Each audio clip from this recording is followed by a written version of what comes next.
जय महाराष्ट्र मित्रांनो, स्वागत करतो नवीन व्हिडिओमध्ये. मित्रांनो, कामावरून सुटून थेट डायरेक्ट बैलगाडा शर्यतीचं आयोजन केलं होतं इथं भैरवनाथ केसरी 2026 नाझरेकरांनी जेजुरी देतो. मित्रांनो म्हणलं चला आता बैलगाडी शर्यत बघून जावं. इकडं मित्रांनो तोपर्यंत गट सुटलेलं, इकडं होतं झेंडा पण काळीदास आप्पा घाटे. मित्रांनो बघूया म्हणलं कसं आहे, इकडे झेंडा फेकला गेले बैल अशी जोरात उदळतात ना. इकडं बघा, तुम्ही पाहू शकता. इकडे बघा, झेंडा फेकला डायरेक्ट बैलांनी डायरेक्ट खतरनाक अशी दुराळा केला. इकडे मित्रांनो लेट पोचल्यामुळे मित्रांनो इकडे सेमी चाललेला. मग सेमीचा बघूया म्हणलं कोण सेमीत ह्या बाजी मारते. इकडे सेमी सुटली. बघा मित्रांनो, असं जोरदार असं तुफान अशा वेगाने गाड्या पळतात. आणि त्याच्या जोडीला प्रवीण गाडी करणारी अण्णा पवार यांचा देवापाला सुंदर अशी गाडी फायनल साठी पात्र.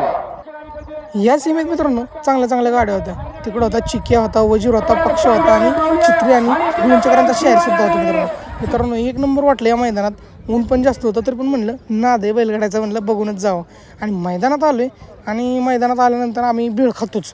म्हटलं माझ्यासोबत होता माझा मित्र रोहित. म्हटलं चला आता बेळ खाऊया. बेळ खाऊन झाल्यानंतर इकडं मित्रांनो बघा यांना गुलाला नाही भरवलेलं, कारण क्वार्टर फायनल आणि प्रियांका फायनलची विजेते होते. इकडं बैल सगळी निघाली. आता इकडं अर्जुन पण निघाला फायनलला. फायनल सुटला. बघा मित्रांनो फायनलचा रणसंग्राम कसा आहे मित्रांनो, खतरनाक अशी लढत आहे. बघूया म्हटलं कोण विजयी होते, कारण का अर्जुन पण आहेत आणि कोण होतंय काय माहिती. इकडं बघा अर्जुननीच एक नंबरचा मान पटकावला. एक नंबर वाटलं मित्रांनो. वातावरण बघा. भैरवनाथ केसरीचा मानकरी मित्रांनो अर्जुन ठरला. कशी वाटली व्हिडिओ आवडली नक्की लाईक करा.